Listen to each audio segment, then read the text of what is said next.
우리 로마서 8장 18절에서부터 같이 말씀 보도록 하겠습니다. 로마서 8장 18절입니다.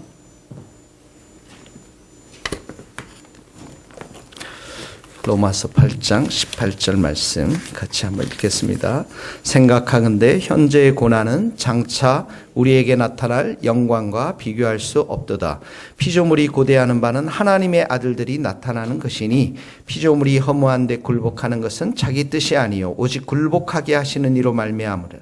그 바라는 것은 피조물도 썩어짐의 종노릇한 데서 해방되어 하나님의 자녀들의 영광의 자유에 이루는 것이니라. 피조물이 다 이제까지 함께 탄식하며 함께 고통을 겪고 있는 것을 우리가 아느니라.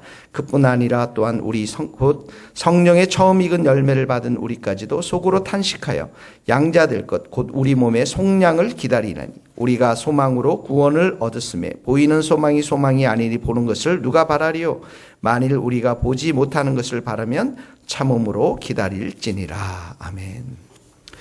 어제 우리가 큐티할 때 성령께서 우리들 안에 거하시기 때문에 성령이 우리를 통치하시고 다스리시고 오늘의 삶 가운데 부활 또 주님의 재림 때 우리를 부활시킬 뿐만 아니라 성령께서 어떻게 합니까? 우리로 하여금 아빠 아버지라 하나님을 부르게 하시고 또 하나님의 자녀로 친히 증거하는 것, 이것 성령께서 그런 우리에게 힘과 은혜를 주시는데 하나님의 자녀들에게 있는 게 뭐라고 그랬습니까? 상속자이지만 고난도 함께 받는다라고 말씀했습니다. 연이어서 18절에 보니까 이 현재 받는 고난은 장차 우리에게 나타날 영광과 비교할 수 없다. 현재의 고난, 예수님 때문에 받는 핍박, 또 질병으로부터의 고난, 또 재정으로부터의 고난, 또 부패한 본성, 육신과 이 세상과 마귀를 대적하며 싸워야 하는 데서 겪게 되는 고난, 이런 현재의 고난이 나타날 영광이라는 것은 부활의 영광을 말합니다. 이 부활의 영광은 지속도록 영원토록 지속될 영광이고요. 빌립보서 3장에도 오면 우리의 낮은 몸을 자기의 영광의 몸의 형체와 같이 변화시키리라 이런 말씀이 나오죠. 그런 영광의 몸과 비교해 볼 때 도저히 이 고난은 비교할 수 없을 정도로 없을 정도로 우리에게 큰 유익과 좋은 것이라는 것이죠.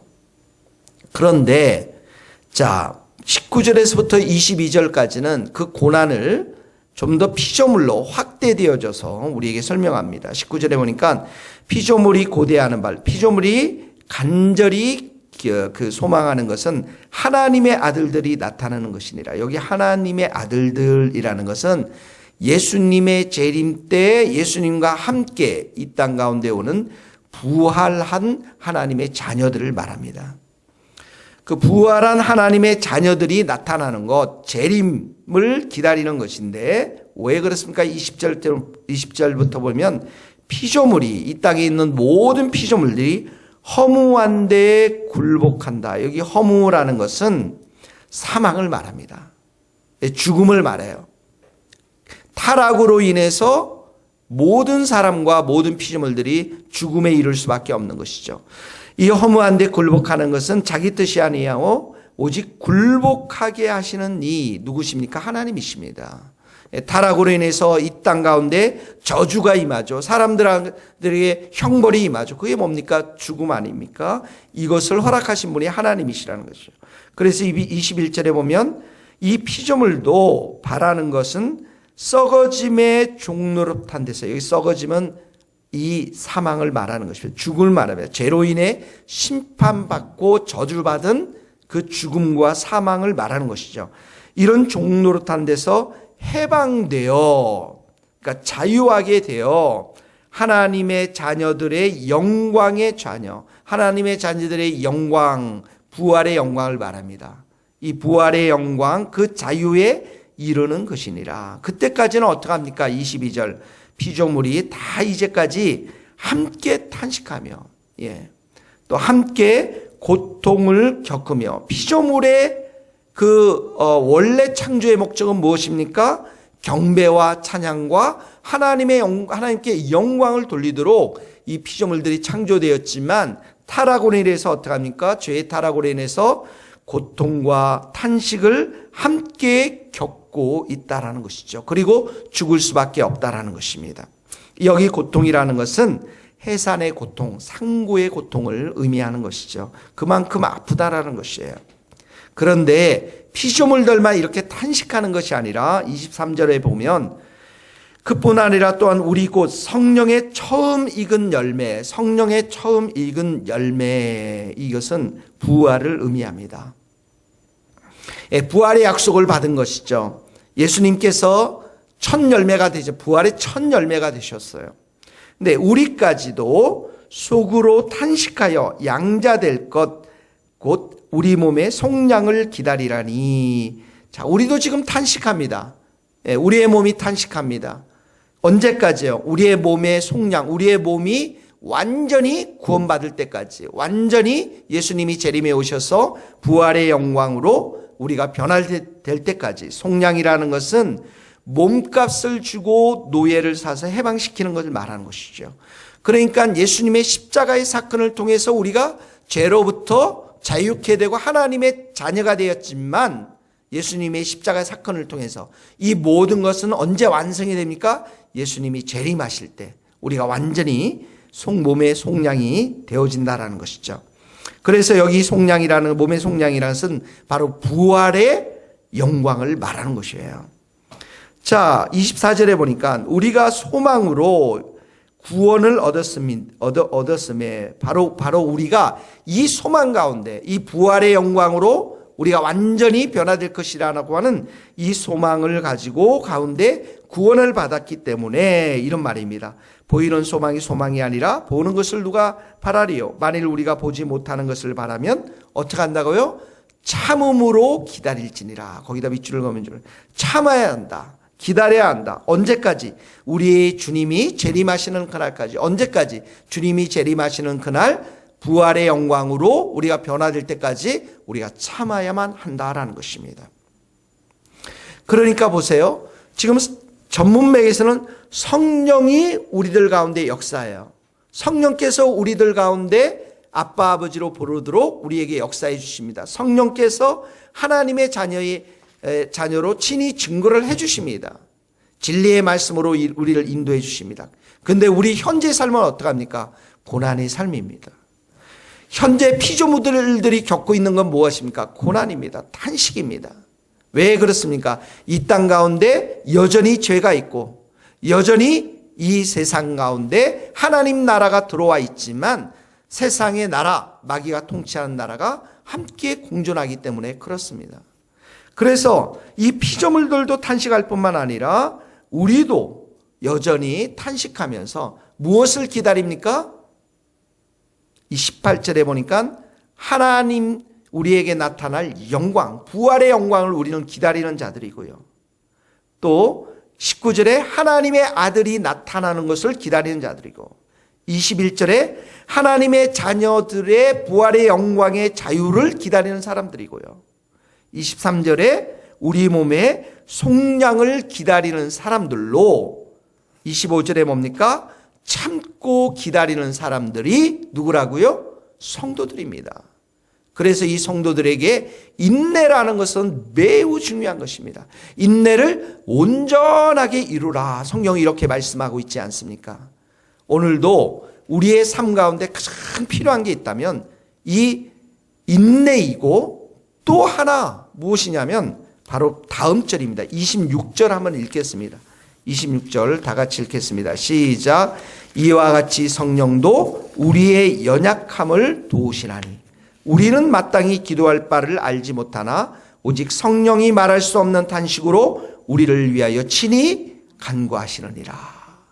자, 우리 탄식합니다. 고난이 있습니다. 연약합니다. 그런데 우리의 이 연약함을 누가 도우신다고요? 성령님께서 도우세요. 어떻게? 우리는 마땅히 기도할 바를 알지 못하나. 우리가 늘 기도에 힘쓰고 기도 잘하면 좋겠는데 그러지 못할 때가 있습니다.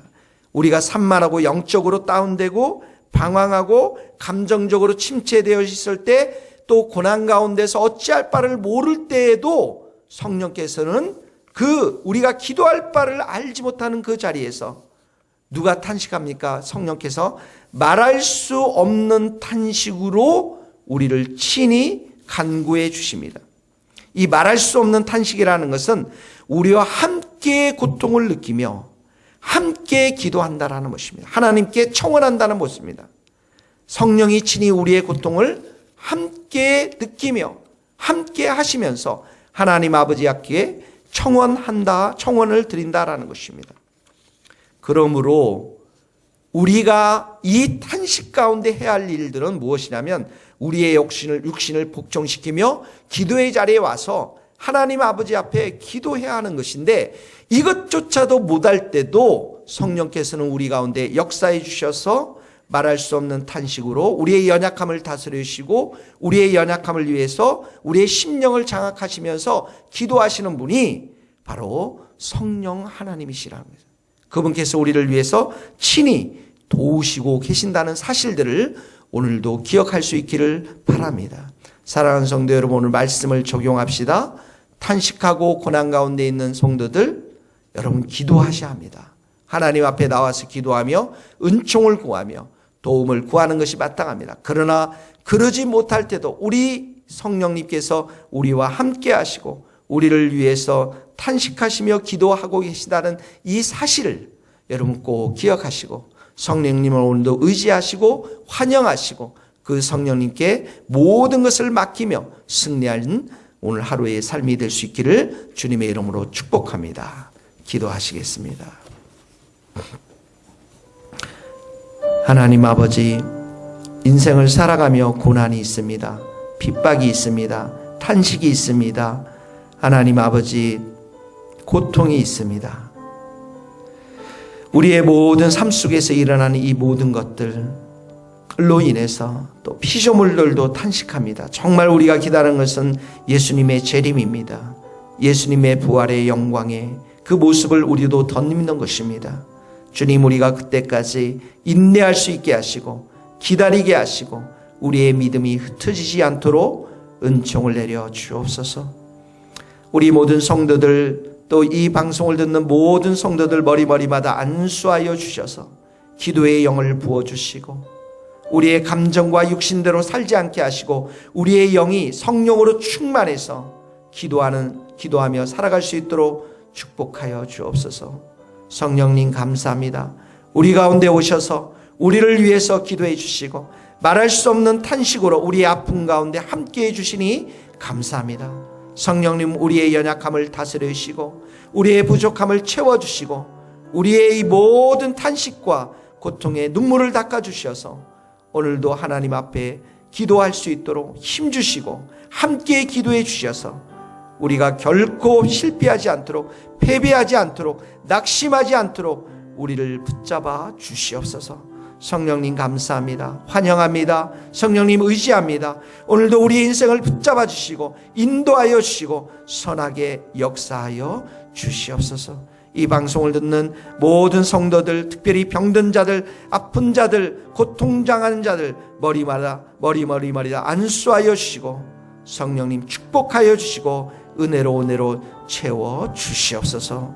예수님의 이름으로 기도하오며 지금은 우리 주 예수 그리스도의 은혜와 하나님의 크신 사랑과 성령님의 교통하심이 우리 모든 성도들과 선교사님들 삶과 사역 위에 이제로부터 영원토록 함께 하시기를 간절히 축원하옵나이다. 아멘.